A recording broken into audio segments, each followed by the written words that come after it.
Il nous apparaît un peu à la traîne et attire assez peu notre attention. Il faut dire que son nom est dans l'ombre d'un bien plus grand que lui. Pourtant, ce qu'on peut observer de lui, de ses choix, de son parcours est de grand intérêt parce que son cheminement ressemble furieusement au nôtre. C'est en quelque sorte un cas d'école. Il y a donc de grandes leçons à tirer de sa vie. Je vais vous en proposer deux, mais avant, on va découvrir de qui il s'agit.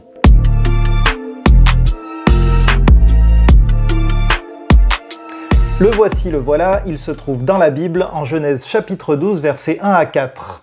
Le Seigneur dit à Abraham, « Quitte ton pays, ta famille et la maison de ton père, puis va dans le pays que je vais te montrer. Je ferai naître de toi un grand peuple. Je te bénirai, et je rendrai ton nom célèbre. Je bénirai les autres par toi. Je bénirai ceux qui te béniront, je maudirai celui qui te maudira.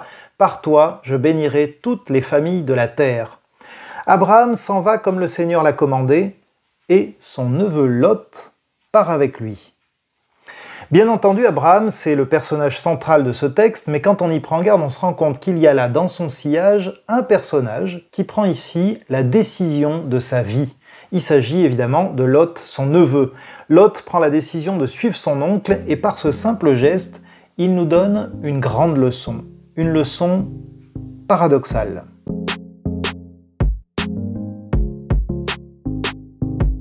En partant à la suite de son oncle, Lot s'engage dans une vie nomade qui est faite d'incertitudes.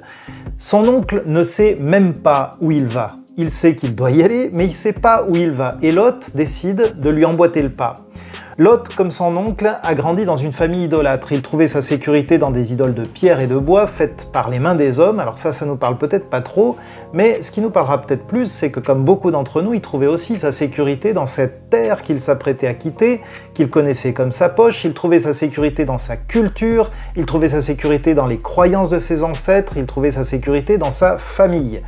Lot n'avait plus ni père ni grand-père, c'est vrai, mais à 30 ans passés, il avait quand même là des amis, tout un tas d'habitudes, des lieux et des gens qu'il aimait. Et suivre son oncle, c'était tout laisser derrière lui. Tout laisser pour suivre quelqu'un qui ne savait même pas où il allait parce qu'un Dieu connu de lui seul le lui avait demandé. Eh bien, paradoxalement, c'est en mettant le pied sur le terrain mouvant du nomadisme que Lot s'est trouvé en contact avec le rocher du Dieu vivant. De bien des manières, l'expérience chrétienne est une expérience de nomadisme. Jésus nous invite souvent à quitter ce que nous connaissons pour nous engager sur un chemin dont nous ne savons pas toujours où il mène exactement. Mais dans cette vie où tout peut basculer d'un jour à l'autre, il ne fait pas de doute qu'il vaut mieux suivre ce vieux fou nomade d'Abraham que de rester coincé sur la terre de nos ancêtres. Parce que Abraham assume l'instabilité de la vie et il s'appuie ailleurs.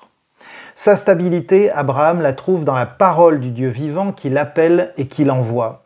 Et au fond, c'est ça qui est important. Ce qui est important, c'est pas tellement où on va, ce qui est important, c'est qui nous appelle et qui nous envoie.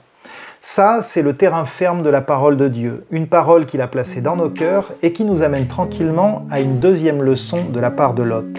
Une leçon tout aussi paradoxale que la première.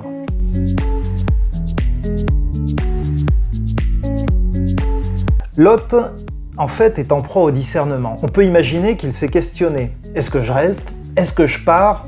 Et Abraham s'est peut-être questionné aussi d'ailleurs, est-ce que je l'emmène ou est-ce que ça va être un boulet qui va ralentir ma marche? Quoi qu'il en soit, à un moment donné, Abraham a dit « Ok, tu peux venir » et Lot a tranché. Il a décidé, lui aussi, de devenir le compagnon d'Abraham dans ce drôle de voyage. Et dans les années qui ont suivi, il a donc marché avec son oncle. Il a vu comment il adorait Dieu, il a vu comment il lui obéissait, il a vu son oncle édifier des autels pour honorer le Seigneur, pour lui rendre un culte, il a vu Dieu agir quand le pharaon a pris la femme d'Abraham dans son harem et que Dieu a envoyé des fléaux contre le pharaon. Lot a vu tout ça. Qu'est-ce qu'il a retenu de tout ça? C'est difficile à dire, mais ce qu'on sait de source sûre, c'est que l'apôtre Pierre, dans sa deuxième épître, présente Lot comme quelqu'un de juste devant Dieu. Lot était un authentique croyant. Lot a commencé à bâtir sur du solide. Il a bien fait de s'engager avec son oncle. Et ce qu'on peut retenir de lui, c'est que dans ce monde mouvant, aux influences multiples, la responsabilité de choisir nous incombe.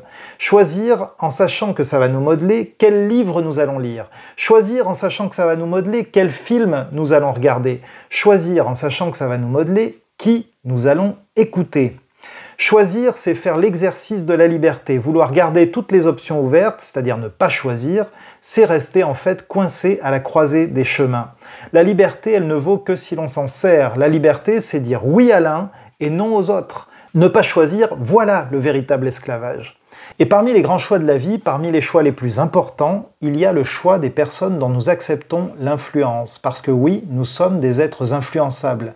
Beaucoup prétendent devenir nos maîtres, beaucoup prétendent devenir nos enseignants, mais un seul est digne de l'être, le Créateur du ciel et de la terre. Non seulement parce qu'il est le Créateur, mais surtout parce qu'il nous a aimés le premier. Alors que nous le méprisions, il a envoyé son Fils unique, Jésus, qui est mort à la croix pour que nous puissions vivre. Et il nous dit « Je vous préviens aujourd'hui, en prenant le ciel et la terre comme témoins, je mets devant vous la vie et la bénédiction, la mort et la malédiction. Choisissez donc la vie pour que vous viviez, vous et vos enfants. Aimez le Seigneur votre Dieu en écoutant ce qu'il dit, en vous attachant à lui.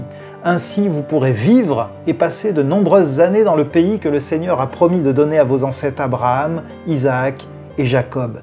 Et ce pays, c'est quoi? Ce pays, c'est la terre de Canaan. Et cette terre de Canaan, où coule le lait et le miel, c'est Jésus-Christ. C'est lui le lieu de notre repos. Et maintenant, un petit mot pour les vieux hérissons de la vie d'église, parce que Lot a aussi un message pour vous.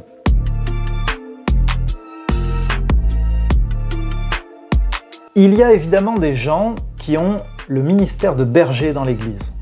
Mais à la fin de la journée, c'est pas eux que nous suivons. C'est le Seigneur Jésus-Christ lui-même. C'est-à-dire que nous sommes appelés tous et chacun à grandir et à servir. Et si on loupe le coche, voilà ce qui peut se passer. D'Égypte, Abraham retourne au sud de Canaan avec sa femme et tout ce qui est à lui. Lot est avec lui. Abraham est très riche. Il a de grands troupeaux, beaucoup d'argent, beaucoup d'or. Il va par étapes du sud jusqu'à Béthel. Il a déjà campé là entre Béthel et Haï, et il a construit un autel à cet endroit. C'est là qu'Abraham prie Dieu en l'appelant Seigneur. Lot est venu avec Abraham. Lui aussi possède des moutons, des chèvres et des bœufs, ainsi que des tentes. Ce pays n'est pas assez grand pour les faire vivre tous ensemble. En effet, leurs troupeaux sont trop nombreux et ils ne peuvent pas rester ensemble. De plus, les Cananéens et les Périzites habitent le pays. Il y a une dispute entre les bergers d'Abraham et ceux de Lot. Alors Abraham dit à Lot « Nous sommes de la même famille, ne nous disputons pas. Il ne faut pas de dispute non plus entre mes bergers et les tiens. Tu as tout le pays devant toi. Séparons-nous. Si tu vas vers le nord, j'irai vers le sud. Si tu vas vers le sud, j'irai vers le nord. » En résumé, trop de troupeaux, pas assez d'herbe. Lot a prospéré auprès de son oncle au point qu'il se marche sur les pieds. Pourquoi? Parce que Lot a grandi. Il ne suit plus son oncle. Maintenant, il est devenu un vis-à-vis pour Abraham. Il est devenu un collègue. Il y a là une relation d'adulte à adulte. Et je vois là deux interpellations. La première, c'est que nous devons tous aspirer à grandir. Il y a parmi nous des Lot qui ont suivi leurs aînés, qui ont appris d'eux, qui ont grandi, et qui un jour commencent à toucher les limites de la croissance possible auprès de ceux qui les ont accompagnés. Et là, vous avez deux options. La plainte ou la croissance. La querelle ou l'expansion du royaume. Je vais vous faire un aveu. Il m'est arrivé à 2 reprises dans ma vie de pasteur d'entendre quelqu'un me dire « Laurent, les prédications de l'Église ne me nourrissent pas. Je ne suis pas nourri à l'Église. » Tout pasteur, évidemment, doit entendre la remarque et se sentir particulièrement concerné, évidemment. Un berger qui nourrit pas ses brebis, c'est quand même assez ennuyeux. Mais ce qui me rassure un petit peu, et j'espère à pas trop bon compte, c'est que ces remarques me sont venues de bêtes grasses, pas de brebis faméliques. Elles me sont venues de Lot théologiquement florissant et prospère. Or, une bête grasse n'est plus dans la posture de l'affamé qui vient réclamer de la nourriture. Si je lis bien la parabole du fils prodigue, la bête grasse est en passe d'être sacrifiée par le père sur l'autel pour nourrir le fils qui était perdu et qui est revenu. Autrement dit, la bête grasse, elle est appelée à servir. Elle est appelée à prendre part dans l'expansion du royaume de Dieu. Quand on est tellement repu que l'Église ne parvient plus à nous nourrir, c'est peut-être bien parce que c'est à notre tour de nous lever pour servir à table. À notre tour de dire comme Abraham, écoute, on est de la même famille, ne nous disputons pas, séparons-nous plutôt, c'est-à-dire décuplons nos forces, parce qu'en fait la terre de Canaan est assez grande pour nous accueillir tous, et ce d'autant plus que nous avons à la conquérir. Bâtir sur le terrain ferme de la parole de Dieu plutôt que sur l'instabilité de nos fausses sécurités, choisir nos sources d'influence pour qu'elles soient saines et saintes, pour qu'elles nous façonnent et nous aident à grandir, et finalement, dès lors que nous nous sentons repus et blasés, prendre notre part dans le service en répondant à l'appel que Dieu pose sur notre vie. Et quand on fait ça, nous revoilà nomades. Elle est là, l'expérience de la marche avec le Seigneur, toujours renouvelée, toujours déstabilisante et toujours enivrante.